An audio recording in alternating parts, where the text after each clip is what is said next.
Corona virus from an examination point of view, क्योंकि हमें ये लगता है, हमें ये वहम है कि कोरोना वायरस का पहले किसी को कुछ भी नहीं पता होता था, तो आपको कहीं यू क्यों ना बन जाए। ठीक है, बिल्कुल ऐसे जैसे डेंगू का कभी किसी को कुछ पता ही नहीं होता था, and then suddenly dengue was everywhere in every professional exam. चले जी, कोरोना वायरस को बिल्कुल उस तरह नहीं जैसे ऐसी हर बार सोशल मीडिया पे जिसका जो मन में आता है वो कहता रहता है, just from important examination points. So coronavirus, first of all, it is an RNA virus. ठीक है, ये RNA virus है, it is enveloped.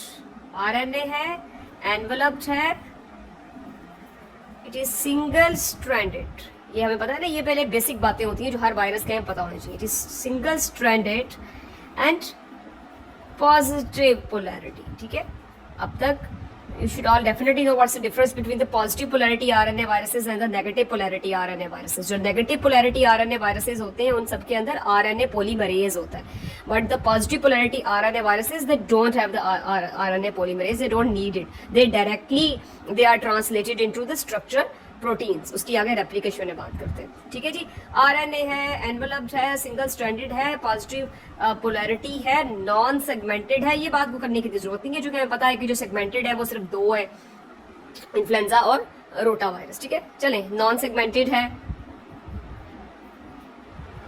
And it's symmetry is helical. ठीक है, इट इज हेलिकल. तो ये बातें हमें पता होना चाहिए. एक वो जो अब तक तो सबकी नजरों में समा चुका है, वो जो ऐसे ऐसे ऐसे ऐसे करके जो इसकी तस्वीर हर बार टीवी पे आती रहती है, it has spikes on it. ठीक है, वो स्पाइक्स इसकी हीमोग्लूटिनिन की बनी हुई है. It has spikes on it, that's why it has this name corona, that's called hello. ठीक है, तो ये इसकी स्पाइक्स है. चले जी, अब कोरोना वायरस की ये बात होगी. उसके बाद नेक्स्ट इंपॉर्टेंट एस्पेक्ट जो स्टूडेंट्स का बड़ा होता है जी, रेप्लिकेशन कैसे याद करें. और मैंने हमेशा कहा है कि रेप्लिकेशन को बस मेन चीज़ें पता होनी चाहिए, रेप्लिकेशन के बारे में ज़्यादा परेशान होने की ज़रूरत नहीं होती. ठीक है, first of all it replicates into the cytoplasm. Cell के साइटोप्लाज्म में ये रेप्लिकेट कर रहा है because it's a positive polarity RNA virus, so it is directly translated into polypeptides. ठीक है जी, 2 large polypeptides आपकी बुक में लिखा हुआ है. ठीक है, फिर स्ट्रक्चरल प्रोटीन्स में ट्रांसलेशन हो जाएगी. ठीक है, messenger RNA will be formed, the new copies of the virus will be formed within the cytoplasm of the cell, and when it is exiting the cell it will acquire, ये है जरा इसकी एक different सी बात, it will acquire its envelope from endoplasmic reticulum of the cell. It will acquire its envelope while it is budding out from the cell. It will acquire its envelope from the endoplasmic reticulum, not from the plasma membrane. ठीक है, तो एक तो ये इसकी important बात हो गई. सही हो गया. अच्छा, अब ये एंटर कैसे होता है सेल में, ये तो वैसे काफी लोगों को अब तक पता ही चल चुका होगा. ये AS2 एंजाइम्स का बड़ा एक जिक्र था जब ये कोरोना बहुत पीक पे था, जून जुलाई में. The human cells and also the respiratory cells, because सबसे ज्यादा तो ये रेस्पिरेटरी एपिथेलियम के थ्रू रेस्पिरेटरी म्यूकोजा तक रहता है. तो the cells they have the angiotensin converting enzyme 2, जिन्हें कॉमनली AS2 एंजाइम्स कहते हैं. ठीक है, so the coronaviruses they attach to the AS2 enzymes and then they enter into the cell and replicate within the cytoplasm. ठीक है, so it attaches to the angiotensin converting enzyme 2 and through them they enter into the cell. तो ये तो हो गई इनकी replication and the main characteristics. ठीक है, ये दो चीजें हो गई इसकी. अब उसके बाद है जी ट्रांसमिशन. ये बहुत इंपॉर्टेंट है क्योंकि इसके ऊपर बड़ी कंट्रोवर्सी भी है, ये भी सबको पता है. Transmission obviously we all know the transmission is from human to human. ठीक है, पैथोजेनेसिस जब हम करते हैं तो रिमेंबर चैप्टर 7 में वो पैथोजेनेसिस का वो पूरा लास्ट पेज पर वो बना हुआ है. पहले चैप्टर 7 के इनिशियल पेजेस में है pathogenesis of the typical bacterial infections, और फिर बिल्कुल चैप्टर 7 के लास्ट पेजेस पे वो पूरे ब्लॉक्स में बना हुआ है कि what is the pathogenesis sequence of any infectious disease. तो उसमें नंबर 1 चीज होती है हमेशा ट्रांसमिशन, हाउ इट ट्रांसमिट्स, ठीक है। So transmission is from human to human and through the respiratory aerosols and it's a droplet infection. ये बहुत इंपॉर्टेंट बात है, ये तो अप्रूवन है। It is the droplet infection, it is not airborne, airborne नहीं है ये, ठीक है। Airborne, authentic airborne respiratory infections till day they are the TB, measles and chicken pox. ये है 3 बस एयरबॉर्न। ये कोरोना के बारे में ये था बड़ा कि जी ये एयरबॉर्न है, एयरबॉर्न नहीं है, इट्स ड्रॉपलेट। ये अगर एयरबॉर्न होती तो फिर ये बहुत तबाही मचा चुकी होती। और एक छोटा सा डिफरेंस है, ये अगर आप बड़ा गूगल भी करें तो इतना क्लियर नहीं होता। सो एक आजकल ट्विटर पे बड़े पॉपुलर है एक डॉक्टर साहब, तो उन्होंने एक दिन बड़ा सिंपली सा इसको एक्सप्लेन किया, the difference between the airborne infections and the droplet infections. They say if the airborne infection it travels and it flies like an eagle, the droplet infections they flies like the chicken, ठीक है। So corona virus it spreads through droplet infection, not the airborne, ठीक है। तो ये बात हो गई। Human to human है जी, रेस्पिरेटरी एरोसोल से है, ड्रॉपलेट इन्फेक्शन के थ्रू है। It is usually limited to the mucosa of respiratory epithelium, ठीक है। Mucosa of the respiratory epithelium में ही ये ज्यादा वहां तक ही कन्फाइंड रहते हैं। 50% of the infections are asymptomatic. और ये चीज तो अब हम लोगों ने भी बहुत ज्यादा ये जो पिछले 6-7 महीनों में देख लिया है जी, 50% तो एसिम्प्टोमेटिक है। एंड योर बुक से that what is the role of in the transmission of the coronavirus of these 50% asymptomatic people are not clear। ये बुक में आपके भी जितना कोरोना वायरस लिखा हुआ है उसमें साफ उन्होंने बहुत सारी चीजों के बारे में लिखा हुआ है, इट्स नॉट क्लियर।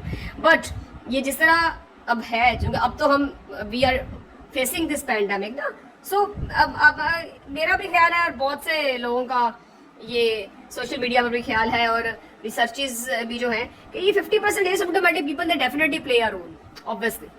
इसलिए तो फिर इतना ज्यादा होता है।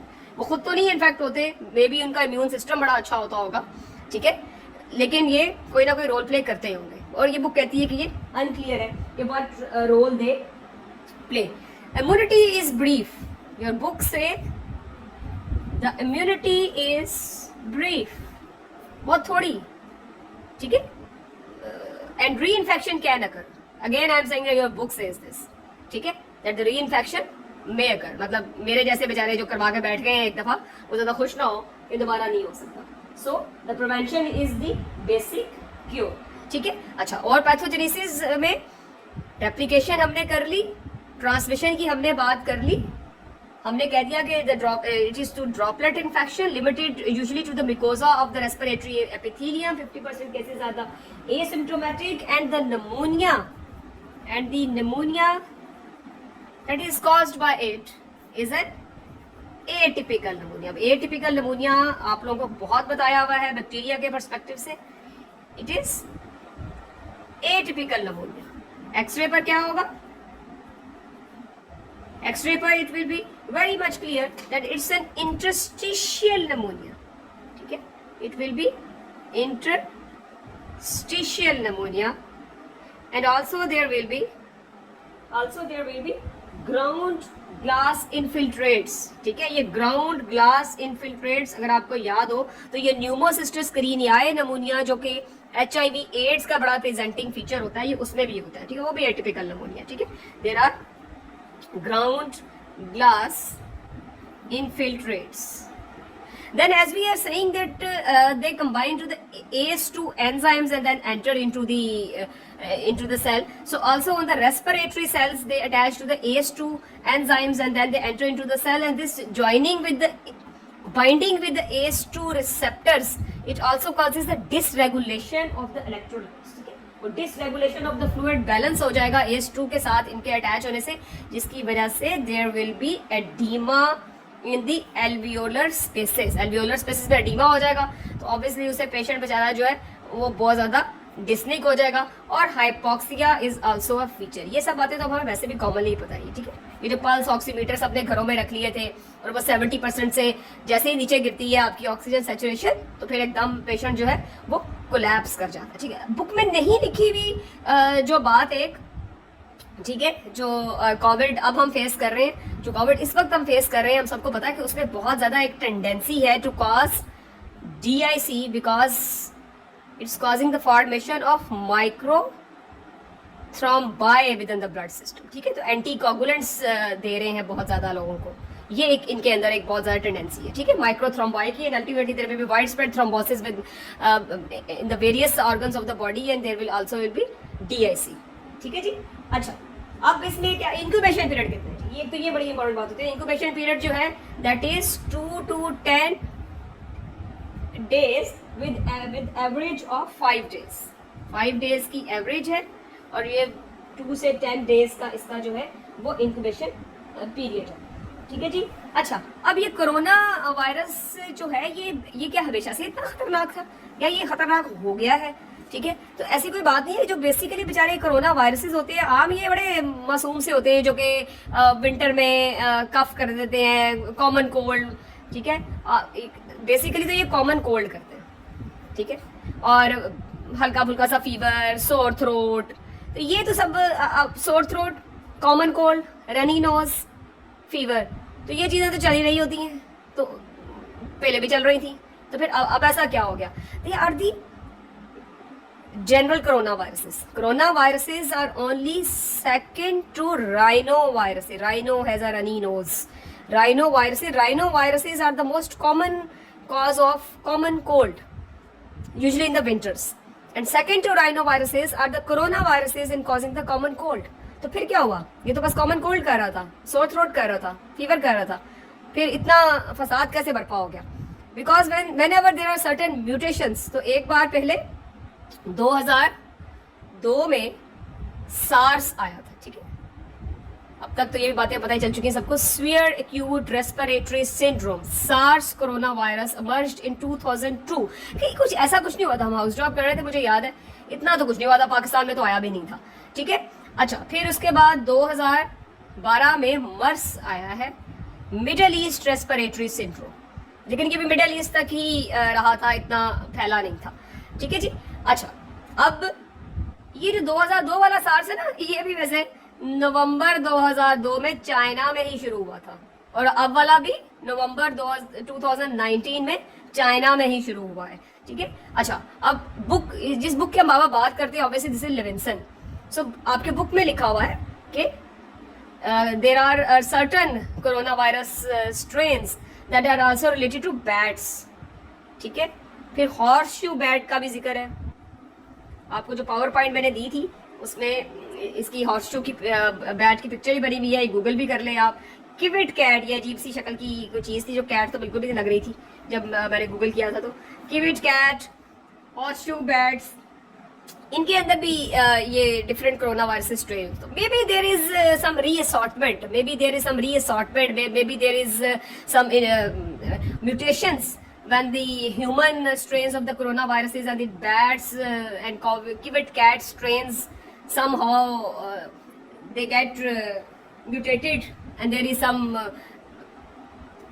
replacement of their genetic structure, तो उससे कोई वो नया वाला कोरोना वायरसेस जो है वो बन जाते हैं। क्योंकि जब सार्स आया था तो when they isolated the genome of the SARS coronavirus, it was quite different from the common coronaviruses that only cause the common cold, ठीक है। तो ये भी बातें हमें मेन में पता होनी चाहिए। अच्छा, 2002 में भी उन्होंने कहा था कि some of the people who were infected with the SARS, they were the super spreaders, ठीक है। ये भी बड़ा फसाद है कि some of them are super spreaders, वो ज्यादा ही फैला रहे हैं, ठीक है जी। चले, ये हो गई हमारी मेन सारी बातें। अच्छा, अब एटिपिकल नमूनिया है, ये ड्रॉपलेट इन्फेक्शन से स्प्रेड होता है, रेस्पिरेटरी एरोसोल्स, यूजुअली सिर्फ कॉमन कोल्ड करेगा। severe cases में it will cause an atypical pneumonia which is an interstitial pneumonia इसमें क्या क्या होगा, इसमें डिस्निया होगा, हाइपोक्सिया होगा, हाई ग्रेड फीवर होगा, नॉन प्रोडक्टिव कफ होगी, जो कि कॉमन फीचर्स हैं, हम सबको पता है एटिपिकल नमूनिया के। इन्वेस्टिगेशंस में ये भी आप सबको ही पता है कि वो नाक में जो मार मार के वो स्वैब्स जो कर रहे हैं। सो RT-PCR, reverse transcriptase PCR, RT-PCR सबसे इंपॉर्टेंट टेस्ट है जी इसके अंदर। देन एंटीबॉडीज में भी सबको पता है कि जी IgM for recent infection, IgG for old infection. फिर rising in antibody titer. Rising in antibody titer का क्या मतलब होता है? What's the meaning of rising in antibody titer? Titer amount of the antibody. इसका मतलब था आज सैंपल लिया और फिर हमने से एक वीक के बाद सैंपल लिया। सो ये जो आज लिया और फिर एक वीक बाद लिया, तो antibody level is constantly on the rise.